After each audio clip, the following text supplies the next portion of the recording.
Hi everybody, welcome to Dr. Manny's YouTube Learn Shops. In this presentation we're going to review the nursing process. Now, as I mentioned previously, the nursing process has got numerous steps.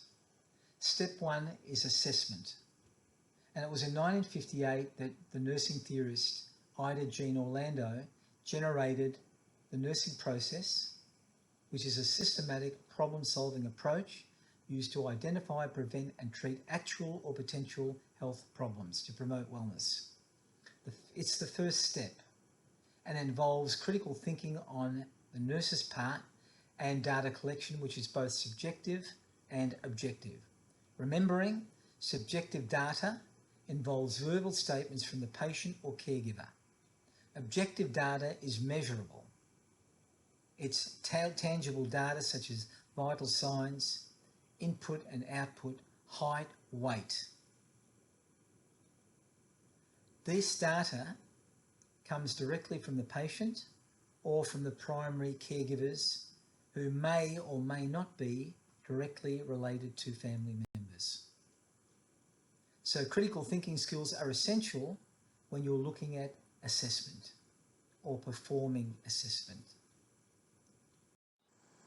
So the nursing process, step one is assessment, and it's critical because you're gathering data, and this eventually creates a nursing care plan which is written from the manifestations of the nursing process, which includes assessment, diagnosis, planning, implementation and evaluation. Because we reviewed it previously, I'm going to ask, what are the 5 stages of the nursing process? And the 5 stages are assessment, diagnosis, planning, implementation and evaluation. ADPI is the acronym. ADPIE.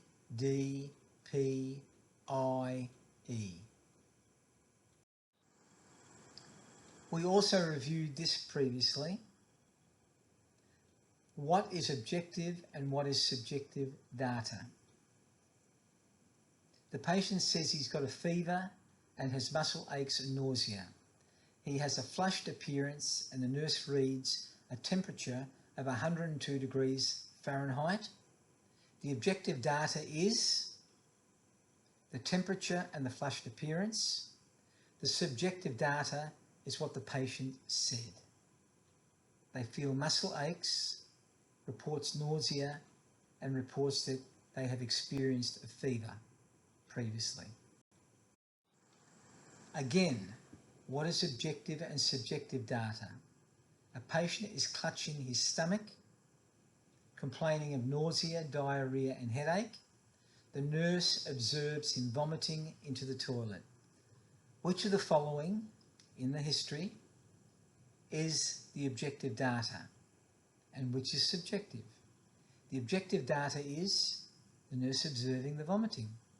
The subjective data is what the patient reports: nausea, diarrhea, headache. Again, you have a patient who complains of shakiness in her hands. When asked about her symptoms, she mentions that she's lost weight recently.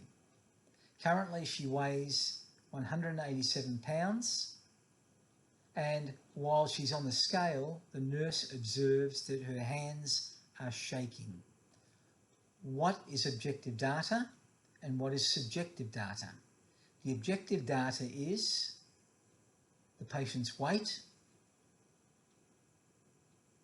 and what the nurse observes. The subjective data is what the patient reports: hands shaking and weight loss.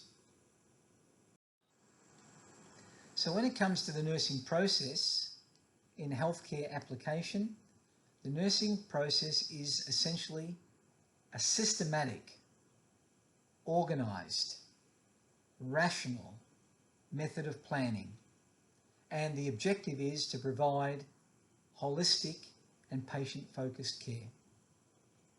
And the nursing process is also a form of scientific reasoning, and it's based on potentially the best possible evidence-based care. What's the purpose?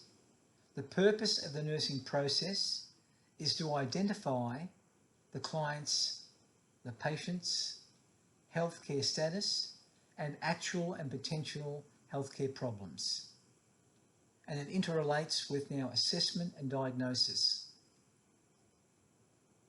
The important thing is, in your assessment, what did you find that the patient needs you for? Because if they don't need you, there's no point continuing, because the patient's okay. The nursing process establishes plans to meet the identified needs. They're the interventions. What are you going to do? What do you plan to do to help the patient? Then, to deliver these specific nursing interventions, because it's identified needs. What do you plan to do to make those needs or meet those needs, and why are you going to do it? And to apply implementation, the best available caregiving evidence, evidence-based practice, and to promote human functions and responses to healthcare and illness. When did you do the interventions and what was the outcome? Now, to protect the nurses against legal problems related to nursing care when the standards of nursing process are followed correctly. That's why the nursing process is there, to protect nurses. Now, it's also to help the nurse perform in an organised, systematic way to deliver their practice requirements for this client, and to establish a database about the client's healthcare status, any concerns, their responses to illness, and ability to manage healthcare needs. It's your evaluation. Now, let's review the nursing process 5 phases. And the easiest way to think about it is as the acronym ADPI. Assessment, diagnosis, planning, implementation, and evaluation. And that makes it easy to remember. But in order to do so, the nurse has to understand the nursing diagnosis and the definitions, select approved and appropriate nursing diagnosis for the patient's identified problem, and decide on the interventions appropriate for treating the diagnosis. Remember, nurses are not doctors. Nurses are not medical doctors. They're not pharmacists. They're not paramedics. They are nurses. So it's important to decide on the appropriate interventions, nursing interventions for treating the diagnosis. So, let's review. Assessment is the first phase of the nursing process, and it involves collecting data, organising data, validating data, and documenting it. And the nurse is expected to assess and identify the patient's health problems, which includes physiological, psychological, and emotional state mental health issues. Types of data can be objective, subjective, verbal, and non-verbal. Sources of data can be primary or secondary. Methods of collection can be the interview and the physical examination, and the most effective process to collect data is the head-to-toe health assessment. The nursing diagnosis is the second phase. And this is where the nurse analyses all the collected information and makes a nursing diagnosis based on the client's condition and needs. And diagnosing involves analysing, identifying health problems, risks, strengths, formalising diagnostic statements about the patient's potential or actual health problem. Because again, for example, there are risk factors. If, for example, you are at risk of having a stroke, then hypertension or an elevated blood pressure is a risk factor. More than one diagnosis is sometimes made for a single patient, but it requires clinical judgment.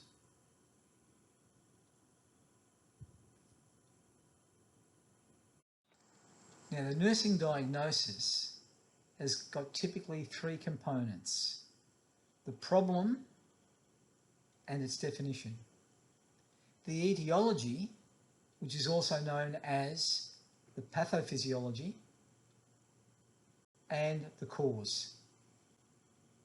And three, the defining characteristic, also known as manifestations or signs and symptoms, or what you found.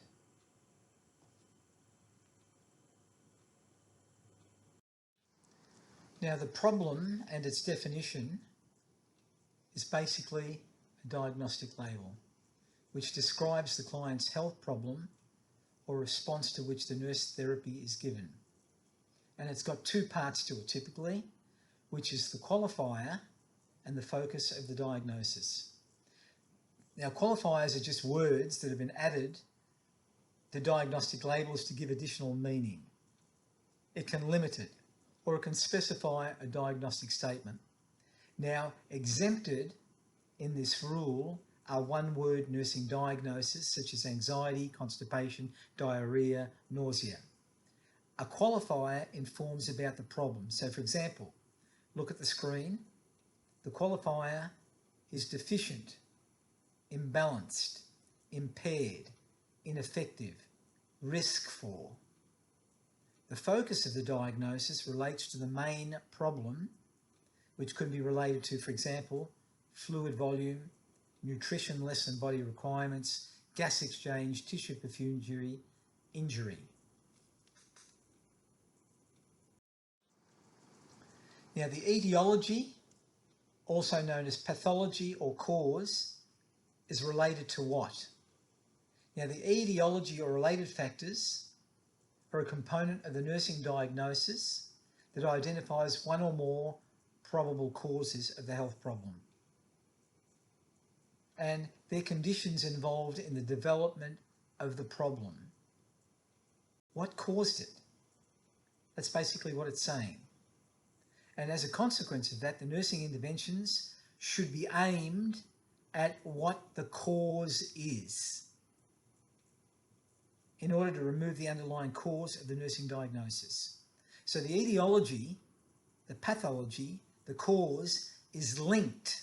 It's got to be linked to the problem statement. That's why you've got the phase or the phrase related to. So, for example, activity and tolerance related to generalized weakness. That's the cause. Decreased cardiac output related to abnormality in the blood profile. Anxiety related to stress. Acute pain related to decreased myocardial blood flow.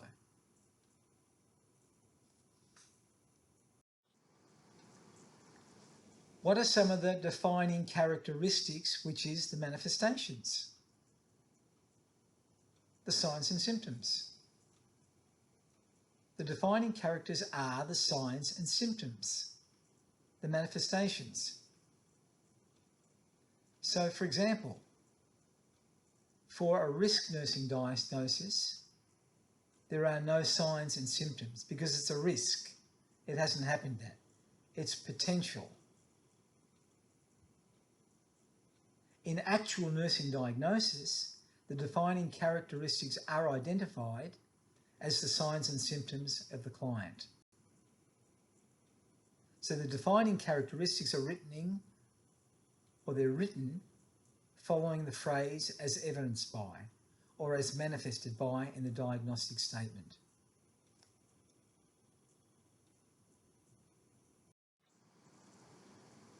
How do you diagnose?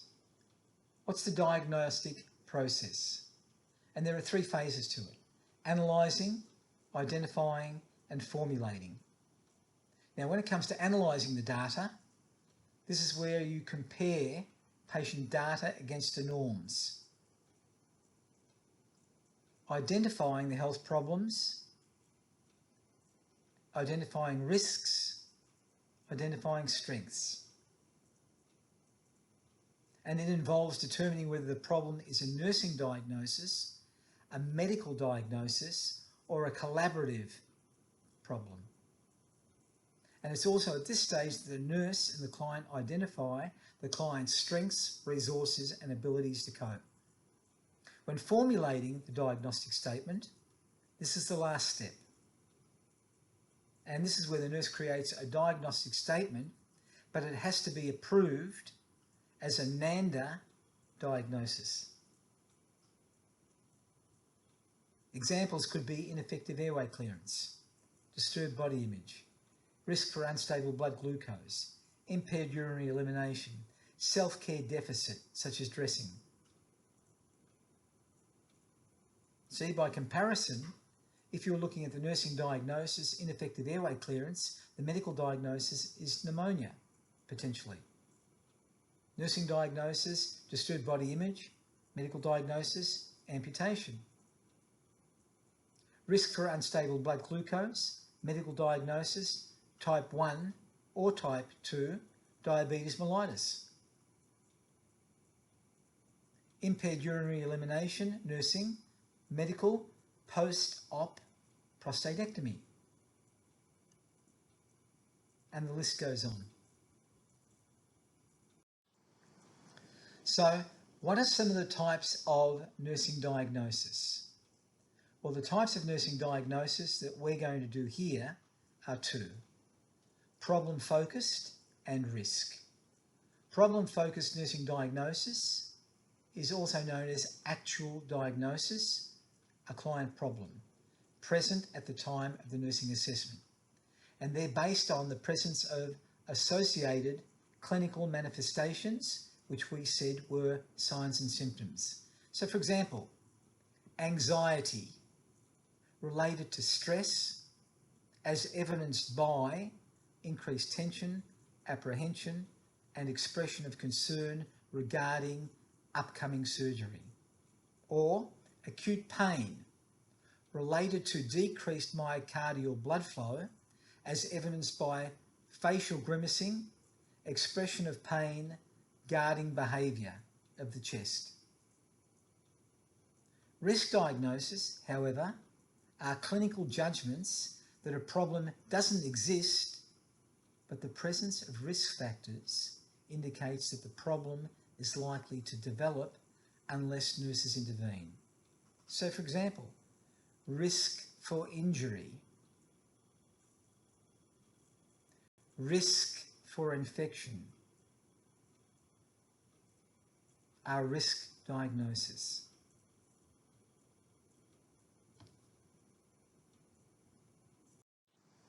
Writing a nursing diagnosis statement just describes the individual's health status and factors that have contributed to that status.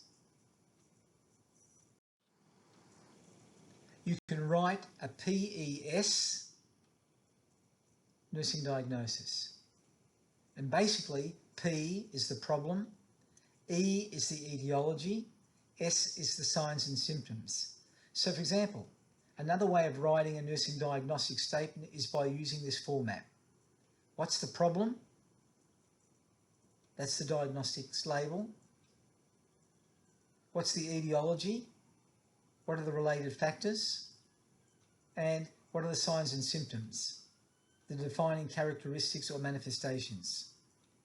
Now, diagnostic statements can be one part or two part or three part using the PES format. The one part nursing diagnosis statement basically follows this format. So it's usually written as a one part statement because related factors are always the same.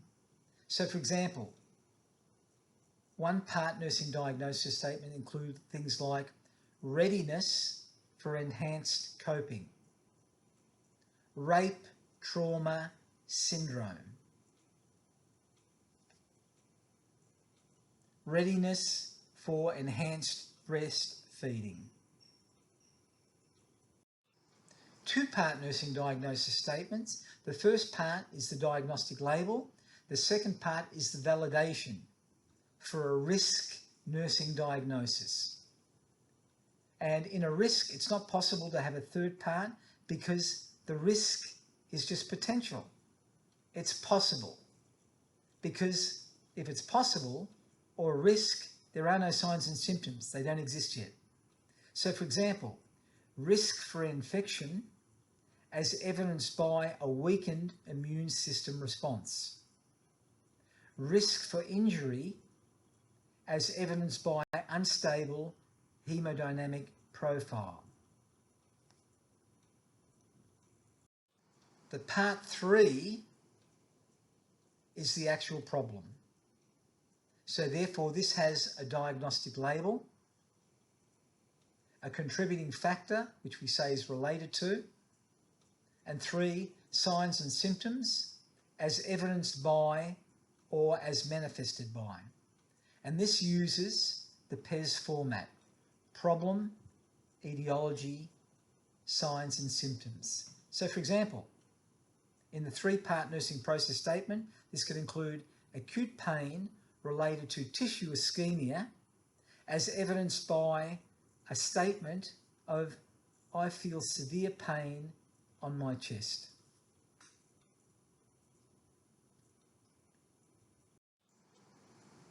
When it comes to planning are the goals, what you plan to do.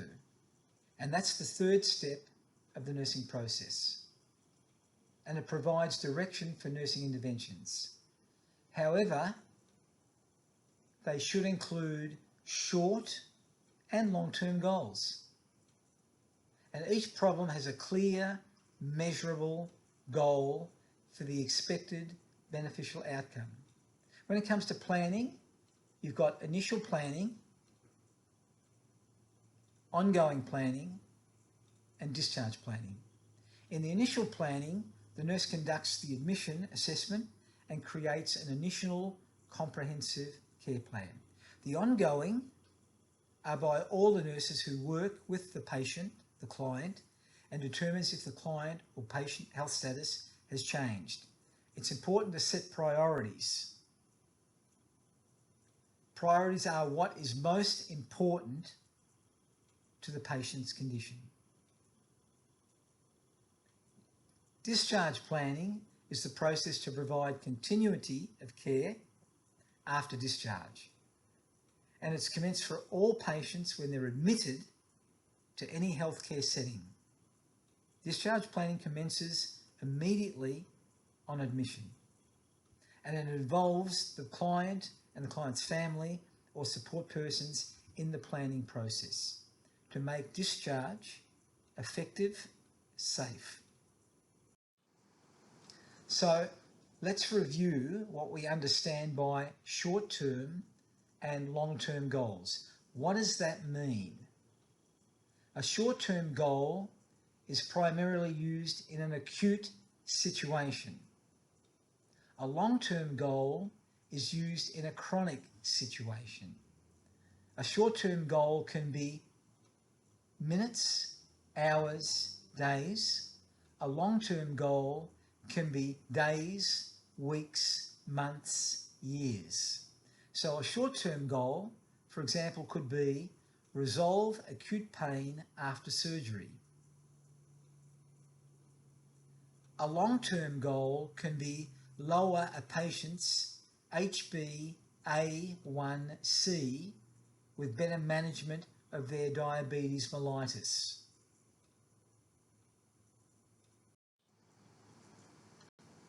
Let's see what we understand by setting priorities. What exactly does that mean? Well, here you've got a whole lot of nursing diagnosis. The ones that I've highlighted in red might be considered a high priority. Treating acute pain, relieving anxiety, relieving constipation, fatigue, fear.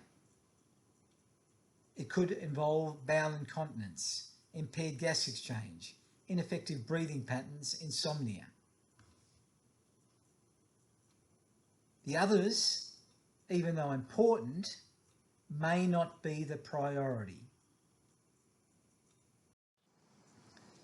When it comes to the ADPI, we're looking at intervention categories. And typically, they are grouped into three. Independent nursing interventions, which is what you, as the registered nurse, can perform independently without assistance from any other healthcare provider and doesn't require a medical prescription or order. For example, routine nursing tasks, checking vital signs, educating the patient on the importance of taking their medications so that they can take it, administer it as prescribed. Then you've got the dependent nursing interventions, and you can't do these without an order of some kind or a prescription.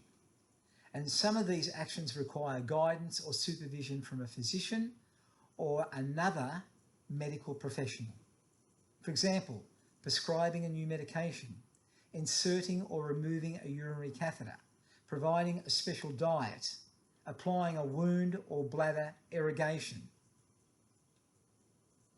Then you've got interdependent, which is collaborative, which means you are acting and performing as part of a collaborative team. For example, after surgery, the patient's recovery plan may require prescription of medication from a physician, treatment by a physical therapist or an occupational therapist, and the physician may have to prescribe a specific diet to a patient, and the nurse contacts the dietitian available in that facility, and the nurse includes diet counselling in the patient's care plan. Nursing intervention categories. Then implementation means putting the plan into action. And this involves action or doing and actually carrying out the nursing interventions outlined in the plan. And typically this begins with the medical staff conducting any needed medical interventions, and interventions should be specific to a patient and focus on achievable outcomes. Actions associated with a nursing care plan, for example, include monitoring the patient for signs of change or improvement, directly caring for a patient or conducting important medical tasks such as medication administration, educating, guiding the patient about further health management, and or referring or contacting the patient for follow-up. What do you plan to do? So when you implement the nursing care plan, then this requires reassessing the patient.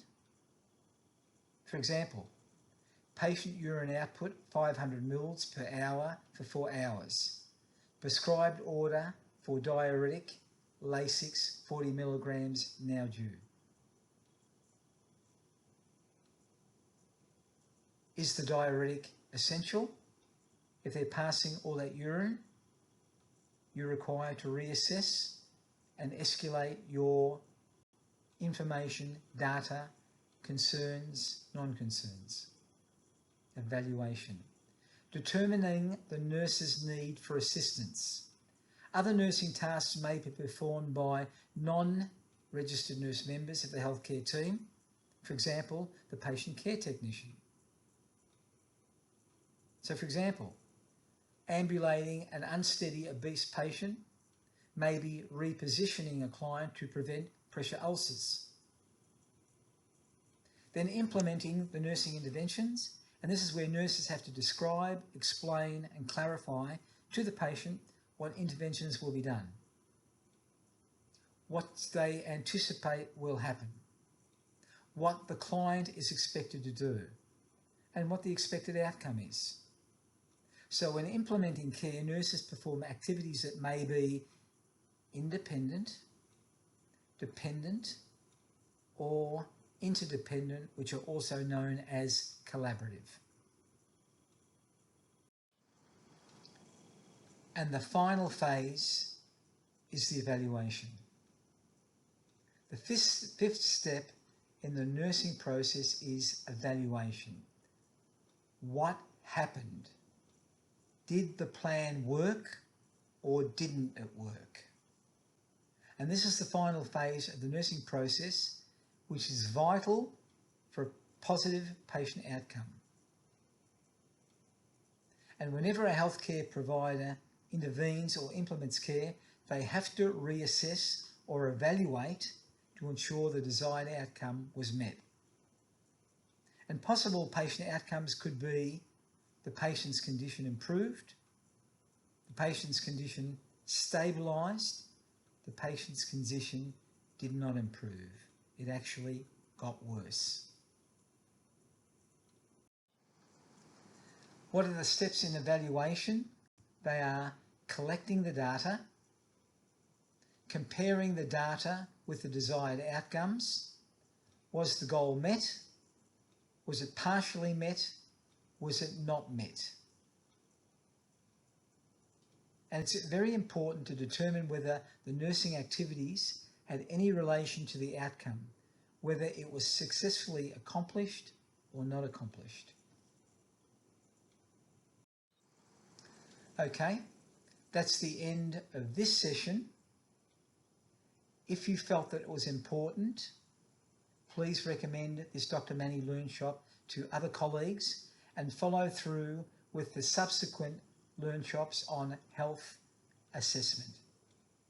If you think it was important or effective, please subscribe, and this will inform you of other Dr. Manny Learn Shops that may be uploaded to this website. God bless, and see you in other Dr. Manny Learn Shops.